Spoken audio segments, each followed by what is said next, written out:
সারা বাংলাদেশে আপনারা আমরা বলি না, কথা বলতে চাই। কোরআনের তাফসীর মাহফিল করবেন, আল্লাহ এবং রাসূলের যে বক্তব্য রয়েছে সেগুলো আপনারা আলোচনা করবেন। এর মধ্যে জামাত ইসলাম কি কোন হাদিসের মধ্যে কোন অংশ, কোন চ্যাপ্টার, কোন পাঠ তোমরা কি করছেন কেন? সরাসরি জামাত ইসলামের নামে তাফসীর মাহফিল করেন, লোক হবে না। মানুষ তো বোকা নয়, মানুষ চাল সিদ্ধ করে ভাত খায়, চাল চাপিয়ে ভাত খায় না। আজকে আমি আহ্বান জানাবো জামাতি মৌলবীদেরকে যে আপনারা দয়া করে এই পথ থেকে ফিরে আসুন, এই পথ থেকে বিরত থাকুন। না হলে পারে এদেশের আলেম সমাজ, এদেশের ধর্মপ্রাণ মানুষ আপনাদের এই ধুমদাস কর্মকাণ্ডকে প্রত্যাখ্যান করবে, প্রত্যাহার করবে। এবং এইগুলো আপনার এখন আর আগের মতো যুক্তির যুগ। এখন মানুষ টেলিভিশন, রেডিও থেকে শুরু করে শুধু নয়, সামাজিক যোগাযোগের মাধ্যমে মুহূর্তের মধ্যে সমস্ত কিছু ছড়িয়ে যাচ্ছে।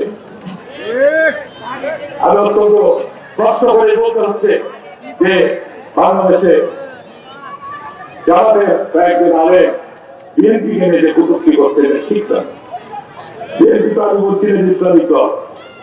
আমার নেতা সংবিধানে আল্লাহর প্রতি অবিচল আস্থা বিশ্বাস রাষ্ট্র পরিচালনা দুর্নীতিতে সংযুক্ত করেছে। আবারও হবে সংবিধানে সেই বিশ্বাস। আমরা বিশ্বাস করি আল্লাহ সমস্ত শক্তি বস্তু, আল্লাহ সমস্ত ক্ষমতার মালিক।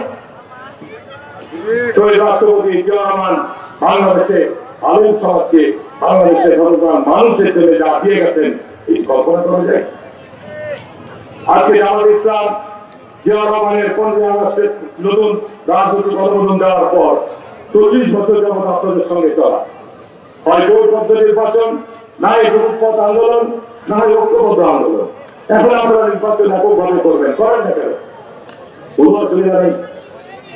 কিন্তু আপনারা নির্বাচন করতে গিয়ে যদি বিএনপিকে সমালোচনার মধ্যে দিয়ে আসেন তাহলে কিন্তু অতীতের রেকর্ড আছে।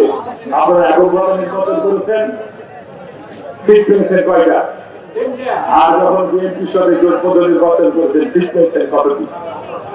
যখন এই বিএনপির বিরুদ্ধে সরকার করেছেন, আওয়ামী লীগের সাথে প্রায় বন্দী হয়েছেন, মানুষ প্রত্যাখ্যান করেছে, মানুষ আপনাদের তুলে ঠেলে দিয়েছে। ঠিক বলছি?